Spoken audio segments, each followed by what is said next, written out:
Halo, selamat pagi. Jumpa lagi di Cerita Mika Dika. Hari ini saya diajak untuk sharing dengan teman-teman di Sumatera Utara, Simalungun. Oke, kita lihat ya prosesnya ya. Nah, Simalungun di mana sih? Ini di SMP Tanah Jawa ternyata. Ternyata ini kita lihat mapnya. Ini dia. Ternyata ini di Sumatera Utara ya. Dekat Danau Toba ternyata. Ya pernah lah lewat di situ kayaknya. Dari Medan ke Tapanuli Tengah apa ya waktu itu ya, ada liputan yang terguling di sana. Jadi pengalaman luar biasa, bahkan bisa liputan di sana. Dan sekarang sharing dengan teman-teman SMP di sana yang pasti sangat luar biasa. Oke, just ya, kita ikutin sharingnya. Ya, sharing kali ini diajak oleh Mbak Lydia Agnes. Kemudian ada juga nanti ada Mbak Maria Yosefin, ada Mbak Elizabeth Indah, dan Mbak Francisca Agustianingrum. Mereka pasti akan punya berbagai kisah inspiratif ya. Dan ini menarik untuk kita simak dan kita dalamin. Yuk, kita simak cerita-cerita asik dari teman-teman di berbagai daerah ini. Juga ada di luar negeri kayaknya, asik ya.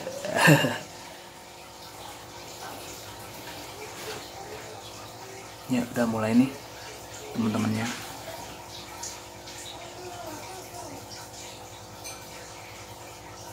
Ada yang di Depok, Jogja, dan saya di Purwokerto. Oke. Sekali diberi kesempatan untuk sharing pengalaman dan passion terkait suatu bidang oleh Agnes, dan diajak bareng ketemu sama adik-adik di sini. Mohon maaf nih kalau mungkin ada ngantuk di sini, sudah malam. Jadi saya saat ini, ya di sini saya sudah malam. Posisinya saya sekarang di Costa Rica. Gimana startnya ya? Oh ya, saya saat ini sedang belajar di universitasnya PBB, Perserikatan Bangsa-Bangsa, University for Peace. Dan sebelum saya belajar di sini, posisi saya bekerja sebagai staff di organisasi masyarakat sipil.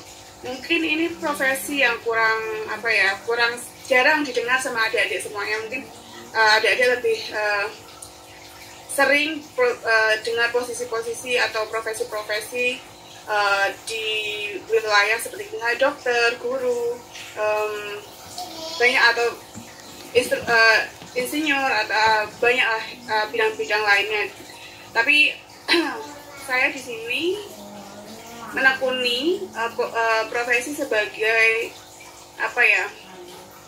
bisa disebut agen perdamaian, tapi juga enggak juga gitu. Sulit juga menjelaskan bidang ini ya. Saya bekerja di organisasi masyarakat sipil, pada dasarnya seperti itu. Organisasi masyarakat sipil adalah organisasi yang mewakili masyarakat sipil, masyarakat pada umumnya, supaya mereka mempunyai suara di banyak hal, di bidang pemerintahan, di bidang riset. Untuk isu yang saya tekuni, isu terkait perempuan, anti terorisme, dan anti korupsi. Nah, dari sana saya tertarik untuk belajar kembali, dan akhirnya saat ini saya belajar di University for Peace. Ini adalah universitas yang dinaungi oleh Perserikatan Bangsa-Bangsa. Kalau adik-adik tertarik untuk menjadi agen-agen perdamaian, bisa melalui isu lingkungan, isu penegakan hukum, isu perdamaian, juga isu terkait gender itu bisa terkait perempuan maupun gender-gender yang lain. Adik-adik bisa bergabung dengan saya nanti kalau udah besar di sini di University for Peace di Costa Rica posisinya. Mungkin itu secara umum garis besarnya. Ada yang perlu saya tambahkan, Mas? Nah, bidang yang saya tekuni adalah bidang yang mencoba untuk membantu penyelesaian permasalahan tersebut, permasalahan di wilayah konflik, pencegahan terorisme, peningkatan toleransi dan meningkatkan perdamaian pada umumnya ya. Mungkin agak sulit dibayangkan oleh adik-adik semua karena memang posisi profesi ini jarang adik-adik temui secara langsung, tidak berinteraksi langsung. Tapi saya sangat berharap adik-adik yang cinta perdamaian bisa suatu hari nanti mengikuti atau ya belajar terkait isu-isu perdamaian sehingga bisa menciptakan perdamaian di wilayahnya sendiri.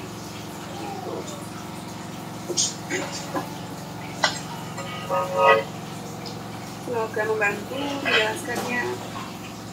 Dan pelokalan mengawali karir sebagai penerjemah, tapi sekarang sebenarnya posisinya ya, kedengeran nggak?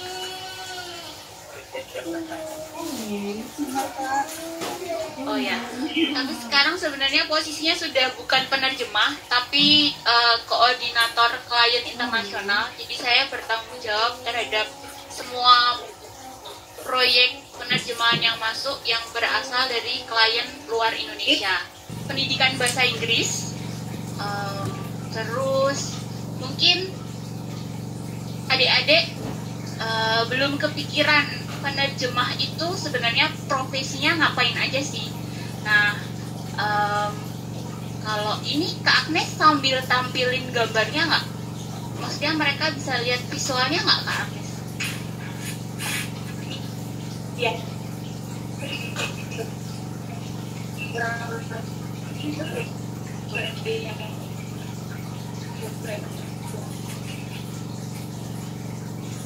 Ini kalau kelihatan, jadi gambaran profesi penerjemah itu ngapain aja sih? Secara garis besar itu ada dua, yaitu translation sama interpreting. Translation itu yang tertulis. Kalau misalnya teman-teman sekarang punya handphone, di dalam handphone itu teman-teman bisa mengubah pengaturan bahasa, mau pilih dari bahasa Inggris, bahasa Indonesia, bahasa Mandarin dan sebagainya. Nah, pengaturan yang di dalam handphone itu disebut user interface atau antarmuka. Itu kurang lebih pekerjaan sehari-harinya termasuk itu user interface yang ada di HP. Kemudian kalau teman-teman punya Facebook, Instagram, WhatsApp, terus Snapchat, Line, atau teman-teman main game PUBG, Among Us, terus Roblox, lalu situs pariwisata juga Expedia, itu semacam booking.com, Traveloka kalau teman-teman tahu. Terus bidangnya salah satunya juga penerjemahan buku, bisa buku yang literatur atau non literatur. Lalu dokumen-dokumen legal, maksudnya dokumen legal adalah kalau misalnya teman-teman akan sekolah ke luar negeri atau bekerja di luar negeri seperti Kak Vena tadi, teman-teman perlu mengurus izin seperti menerjemahkan akta lahir, kemudian ijazah. Nah, itu maksudnya dokumen legal adalah seperti itu. Dokumen-dokumen itu perlu diterjemahkan ke bahasa yang disyaratkan oleh negaranya. Ada yang minta bahasanya bahasa Inggris, ada yang kalau ke Perancis berarti mintanya diterjemahkan ke bahasa Perancis. Terus terjemahan tertulis itu juga termasuk subtitling. Kalau teman-teman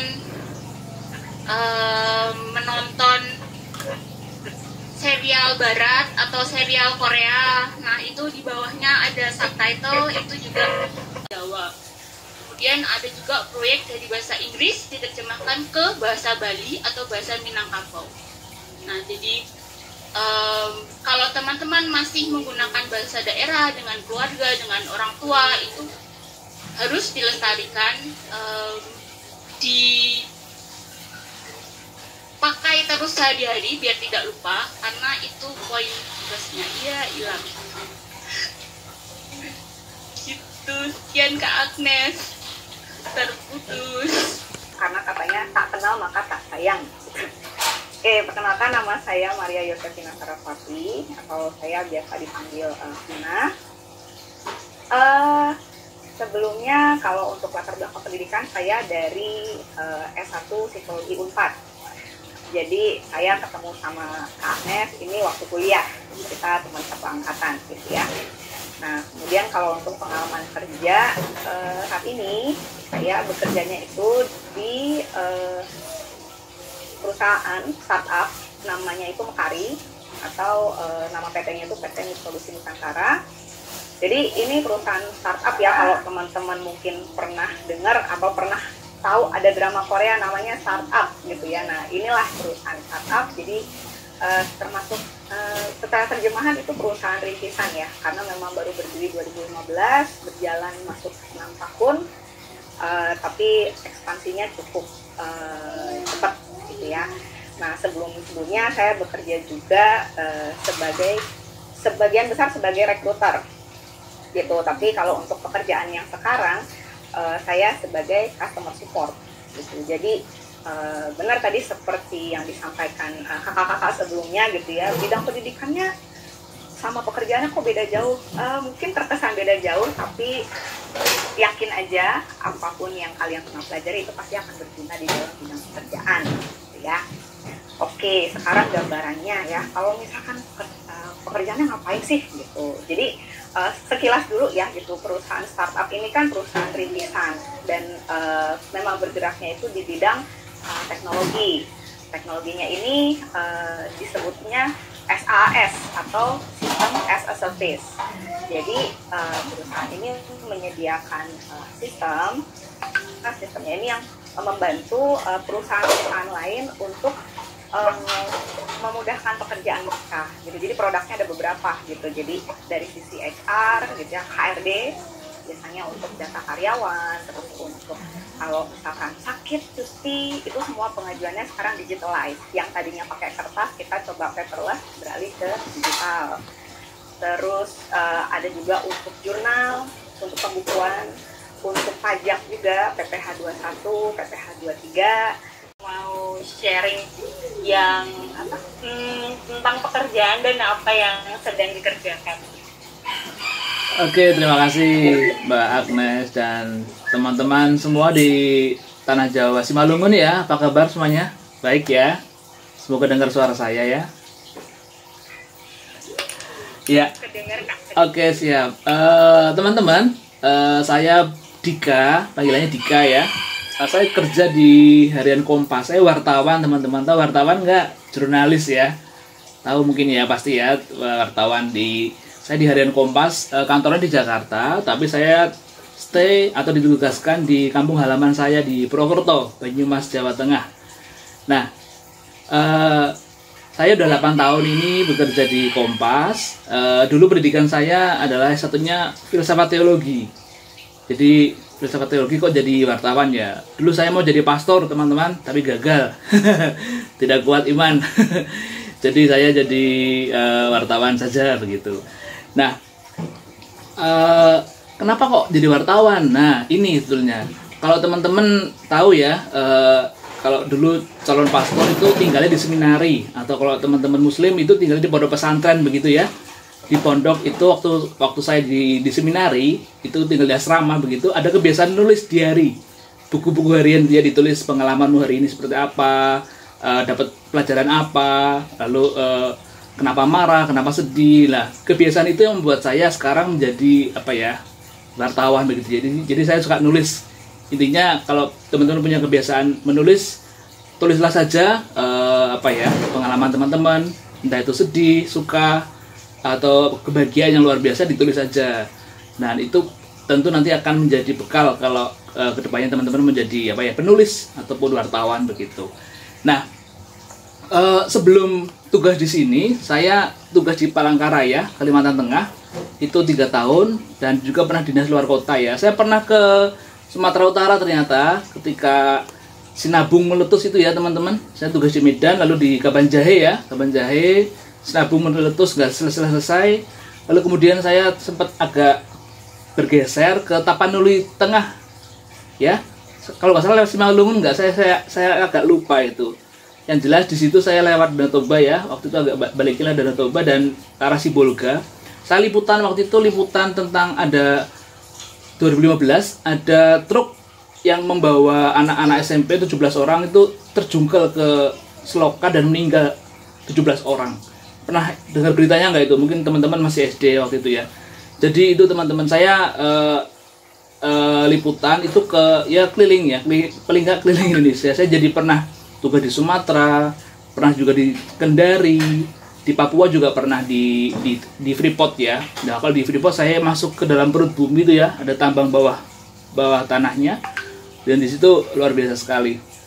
Selain itu juga yang enak juga jadi wartawan adalah kita jalan-jalan sambil kerja ya, atau kerja sambil jalan-jalan tuh dibayarin kantor. Pernah tugas juga di luar negeri, pernah ke India saya seminggu di sana, ada festival yoga, dan juga pernah ke Malaysia dan Singapura. Jadi itu beberapa tugas yang buat saya masih ternyata jadi wartawan ya jalan-jalan dibayarin lah kira-kira gitu. Itu kemudian yang berikutnya saya sedikit cerita bahwa saya juga mengajak teman-teman wartawan di sini menulis buku ya. Bukunya adalah Di Tepi Serayu Aku Merindu. Ini buku tentang anak-anak panti asuhan di Banyumas yang kisah-kisah mereka menarik untuk diangkat lah kira-kira seperti itu. Nah nanti saya kasih bukunya buat teman-teman ya. 1 di perpustakaan, nanti 2 diberikan pada penanya lah yang mau tanya siapa, nanti terserah di Mbak Agnes yang membagi.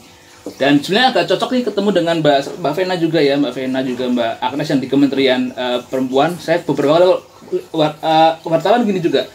Kenapa jadi wartawan enak? Karena ya ketemu narasumber ya, ketemu pejabat-pejabat, ketemu menteri, ketemu Jokowi juga ketemu artis, tapi saya juga bisa ketemu orang-orang yang biasa, tapi dari mereka saya menemukan banyak pengalaman hidup, pelajaran hidup yang sangat luar biasa sebetulnya.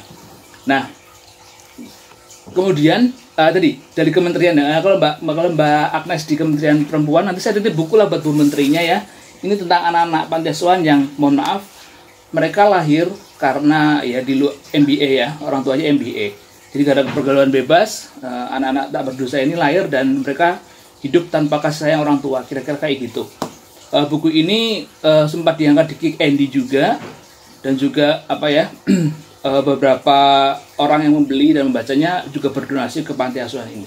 Jadi begitu teman-teman, sedikit sharing dari saya. Saya mengutip kata-kata Pramudia Nantatur ya, dia penulis buku, novelis. Menulislah untuk keabadian, karena orang yang pintar sekalipun kalau dia nggak menulis, dia akan hilang ditelan sejarah, hilang dari masyarakatnya. Kalau kita menulis, kita akan diingat oleh masyarakat dan juga dikenal oleh sejarah kita. Kira-kira begitu, Mbak Agnes. Saya kembalikan waktunya ke Mbak Agnes. Terima kasih.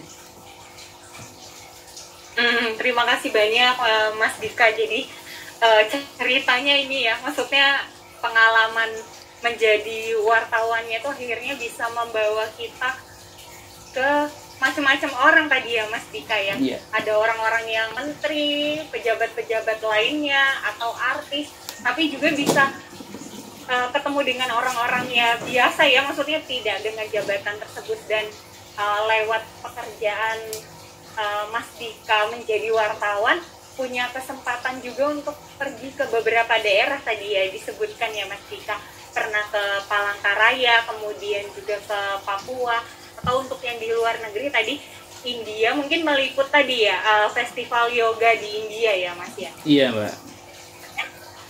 Sampai akhirnya perjalanannya Mas Dika membawa Mas Dika untuk menuliskan sebuah buku tadi ya tentang kisah-kisah anak di panti asuhan di mana tadi, saya agak salah. Di Banyumas, Mbak. Takut salah. Di tepi Serayu itu.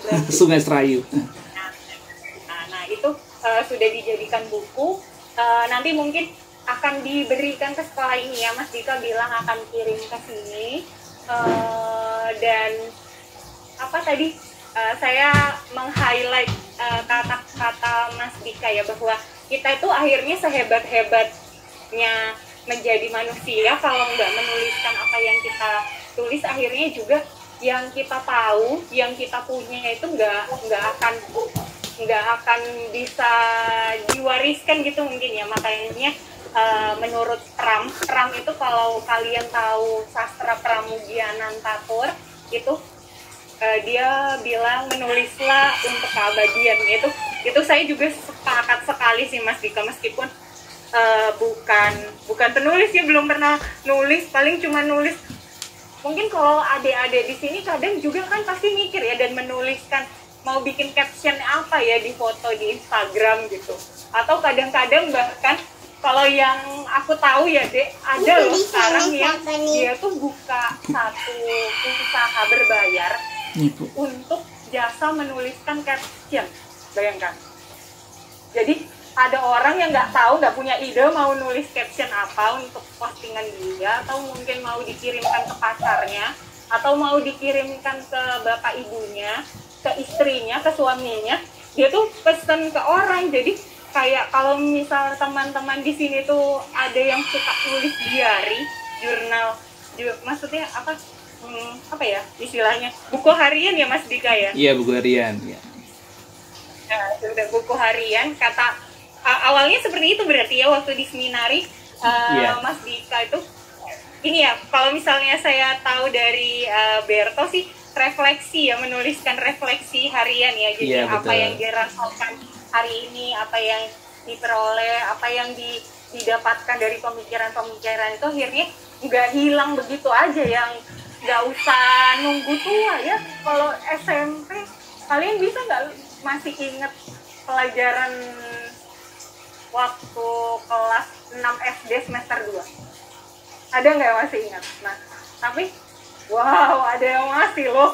Nah, jadi kita tuh memang cenderung gampang lupa ya kadang-kadang ya Mas Dika. Jadi menulis itu tuh sebenarnya bisa membantu kita untuk ya menyimpan ingatan-ingatan itu, pengalaman-pengalaman itu yang mungkin kalau kita simpan sendiri manfaatnya itu cuma untuk kita ya, tapi ketika dituliskan kembali itu ada orang yang membaca buku kita, kaitannya entah itu mungkin, saya nggak tahu sih sebenarnya, penasaran sama Mas Dika waktu menuliskan buku tentang anak di panti asuhan Banyumas itu tuh harapannya sebenarnya apa ya Mas? Ini malah saya yang bertanya, nanti saya yang dapat buku kayaknya. Iya, awalnya memang hanya terenyuh aja Mbak. Terenyuh tuh tersentuh hatinya ya, karena waktu itu ada anak-anak yang tidur sendirinya di box bayi. Jadi saya punya anak balita juga, itu selalu tidur dengan saya, dengan istri saya ya, bertiga gitu. Tapi ini tidur sendirian di box bayi. Dan menurut saya kasihan ya, tapi ternyata mereka adalah anak yang mandiri ya. Ternyata gini, tadi saya mengatakan lagi bahwa pesannya adalah untuk anak-anak muda, ya jaga pergaulan kita dengan baik. Kalau Anda berbuat sesuatu, tanggung jawablah gitu. Misalnya gini, ada teman-teman sebagian yang ya MBA ya, married because accident ya, hamil duluan begitu. Nah, anak-anak ini di sini menurut saya sangat menderita. Dia punya luka batin yang sangat besar ketika lahir besar tidak ada orang tuanya. Nah, ini kisah-kisah ini yang menurut saya untuk ya sedikit banyak ya menyadarkanlah teman-teman untuk selalu tanggung jawab atas apa yang diperbuatnya. Kira-kira begitu sih Mbak. Targetnya memang anak-anak muda sih buku ini. Kira-kira gitu. Iya Mas Dika, menarik sekali. Jadi nyambung mungkin sama yang Mas Dika ceritakan ya. Kalau pengalaman saya pribadi waktu itu 2017 ya Dek, 2017 itu aku berkesempatan, ya ini maksudnya berkesempatan diberikan kesempatan untuk belajar ke Australia sekitar 1 bulan waktu itu. Di sana ya tentu beda ya dengan kalau misalnya adik-adik lihat juga di Amerika pasti beda sama di Indonesia. Di Australia pun sebegitu dekatnya dengan Indonesia ya, maksudnya kalau di peta kan kelihatan ya dia, kalau di Amerika kita perlu putar globe-nya itu baru kelihatan Amerikanya di mana. Di sana seperti yang Mas Dika concern mungkin ya, ada orang-orang yang hamil di luar pernikahan, hamil waktu SMA, bahkan kalau SMP pun bisa ya, karena udah puber seperti itu. Akhirnya kesempatan mereka untuk belajar, mereka kan nggak diterima lagi di sekolah, nggak boleh lagi sekolah,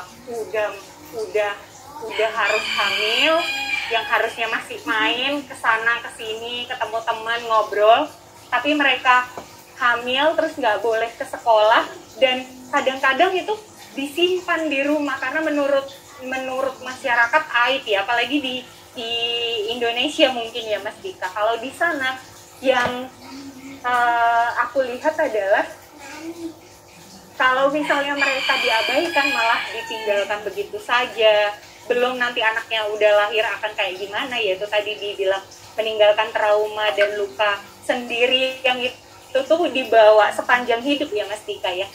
Di sana akhirnya ada sekolah yang membuat dan menerima anak-anak yang anak SMA sih waktu itu yang sudah hamil, itu sekolah. Jadi sekolah itu menerima meskipun dia sedang hamil. Nah di sekolah itu meskipun mungkin nggak bisa sama-sama kayak kita dapat ijazah, mereka itu mungkin kayak di sini tuh paket C kali ya, kan tahu ya paket C yang misalnya dia udah lama meninggalkan sekolah terus ikut sekolah lagi. Dan di sana mereka tuh benar-benar diperlakukan ya sebagai layaknya manusia ya, berbuat salah iya, pernah hamil di luar nikah iya, hamil di usia yang harusnya tidak usianya iya, tapi mereka tidak ditinggalkan begitu saja di sekolah, mereka dikembalikan lagi di sekolah seperti ini, tapi kelasnya nggak gabung sama kelas yang reguler, tapi di sana mereka disediakan daycare untuk anaknya kalau nanti ternyata ketika sekolah itu ketika belum selesai sekolah tapi udah melahirkan, jadi mereka tetap bisa ikut belajar kayak biasa. Kemudian juga di situ mereka diajarkan ya, kebayangnya anak SMP, anak SMA hamil terus habis lahir anaknya kan nggak bisa jalan begitu aja terus langsung sekolah SMP dia tinggalkan, kan nggak bisa kayak gitu ya, dia perlu kasih makan, gimana nyusui. Nah di sekolah yang di Australia itu mereka diajarkan bagaimana mandiin bayi, jadi nggak hanya belajar mungkin informal kayak kita belajar di sini, tapi mereka juga diajarin gimana masak makanan yang bergizi untuk anaknya ketika nanti dia lahir, gimana mengolah. Dan besar harapanku, maksudnya cita-citaku kemudian hari adalah bisa punya sekolah yang seperti itu sih ya. Itu cita-cita paling besar sih sebenarnya. Semoga aja bisa jadi orang-orang yang mungkin masuk ya, mungkin kayak kemarin kayak isunya Mbak Vena itu termasuk orang yang termarginalkan ya ini Mas Dika. Jadi semoga ada ruang-ruang yang besar untuk tetap memberikan kesempatan untuk anak perempuan tentunya. Makanya relevan dengan Kak Vena tadi soal gender, tidak setaraan gender seperti itu, untuk tetap bisa dapat akses kehidupan yang lebih baik, kemudian juga bisa sekolah, bisa akhirnya kerja mandiri, nggak harus jadi double penderitaan dengan anaknya juga kayak gitu. Itu cita-cita paling besarku ya ini. Tapi sebenarnya ini relevan ya. Makasih banyak Kak Vena, Kak Vina, Kak Indah, Kak Dika untuk sharingnya. Ini mungkin tadi kayak kata adik-adik di sini, udah pernah nggak dengar pekerjaan interpreter? Ternyata nggak. Mungkin kalau wartawan udah familiar ya, beberapa di sini tadi Mas Dika bilang tahu Kompas gitu, dan bayang ya kalau Mas Dika tuh bisa ke luar negeri untuk meliput, itu adik-adik kebayang nggak kalau kerjaan wartawan seperti itu sih? Dan dia kita itu bisa datang dari background pendidikan yang apakah ketika jadi wartawan itu harus jurnalistik? Ternyata enggak ya Mas Dika. Ya, Mas Dika justru ternyata berangkat dari lulusan teologi. Kalau teman-teman tahu teologi, mungkin kalau yang di Muslim itu ahli kitab agama yang gitu ya, belajar tentang agama intinya. Tapi nggak menutup kemungkinan kita ternyata jadi wartawan, atau mungkin kayak Kak Vina sama-sama kuliahnya dengan saya di psikologi dan jadi sekarang kerja di startup meskipun tetap mengelola SDM ini ya Kak Vina ya, karena urusan kita tuh kan biasanya kaitannya sama manusia ya gitu. Terus Kak Vena tadi kayaknya waktu aku tanya ini tuh nggak nyala. Kak Vena tadi tahu nggak background sekolahnya waktu kuliah dulu tuh apa? Tadi sempat dengar? Kalau Kak Vena dulu kuliahnya S1 apa ya waktu itu, Kak? Aku akuntansi UGM waktu itu. Putus-putus. Ya, akuntansi UGM, akuntansi. Jadi akuntansi, tapi akhirnya bergerak ke arah isu sosial, isu perdamaian dan isu toleransi. Jadi kita tuh tetap bisa punya kesempatan yang berbeda sih. Maksudnya kita tuh jangan mikir, oh aku mau ini untuk jadi ini. Jadi perlu dicari tahu ya gitu. Sebenarnya kita seperti apa. Nah, makasih banyak sekali lagi Kak Dika, Kak Vena, apalagi mungkin udah larut malam banget di sana. Kemudian Kak Indah dan Kak Vina yang mungkin di sela-sela pekerjaannya sudah meluangkan waktu. Terima kasih banyak. Itu makasih banyak. Nanti ada yang mau tanya dulu sebelum aku yang bukan menyimpulkan sih, menarik apa yang bisa disimpulkan dari kakak-kakak di sini. Ada yang mau bertanya? Tanya apa aja boleh sebenarnya. Kalian jangan tegang-tegang banget, orang udah disuruh panggil kakak bukan ibu. Ini juga nggak ada catatan yang ini tadi nggak merhatiin, nggak ada catatan kayak gitu loh. Ini nggak ada laporan ke guru kok, tenang aja. Apalagi ke Pak Kak Utagal nggak dilaporkan apa-apa, jadi santai aja. Ada yang mau tanya? Atau mungkin udah ada cita-cita apa tapi belum tahu kalau aku pengennya kayak gini, Kak? Apa ya biasanya gitu? Udah ada yang mau nanya. Padahal dulu aku masuk psikologi itu dari SMP loh. Waktu itu Kak Vina udah tahu mau masuk fakultas psikologi itu dari SMP. Betul. Waktu SMP aja. Waktu SMP belum tahu tuh mau jadi apa, tapi yang tahu karena yang ditahu cuman area rumah sakit Balimbingan, depan rumah tuh ada dokter dan kayaknya wah keren nih jadi dokter. Jadi taunya cuman mau jadi dokter aja, lainnya sih enggak gitu. Apalagi interpreter, kemudian jadi wartawan, apa kerja di NGO ya, maksudnya lembaga swadaya masyarakat yang memperjuangkan hak-hak yang itu nggak pernah kepikiran sih, itu nggak pernah tahu juga. Udah setelah akhirnya merantau baru tahu, oh ada meneliti tentang sejarah kebudayaan ternyata ya. Oh ada. Iya Kak Agnes, kalau saya malah nyesel setelah kerja, malah nyesel kenapa dulu ambilnya bahasa Inggris, karena ternyata ada banyak jurusan kayak bahasa Rusia, bahasa Perancis, dan itu lebih langka, jadi lebih potensial lapangan pekerjaannya lebih banyak daripada bahasa Inggris yang sekarang anak TK aja udah diajarin bahasa Inggris. Iya betul. Dari ini ya, malah dari udah bisa pegang handphone yang bacaannya itu udah pasti bahasa Inggris ya. Iya. Jadi teman-teman karena masih SMP coba banyak explore aja, karena jurusan bahasa itu banyak, gak cuma bahasa Inggris, bahasa Indonesia, tapi ada bahasa Rusia, bahasa Jawa. Jadi sambil dilihat-lihat dari sekarang universitas tuh ada jurusan apa aja sih, lalu tanya-tanya ke guru BK, ini kalau jurusan ini nanti ngapain, mumpung masih SMP.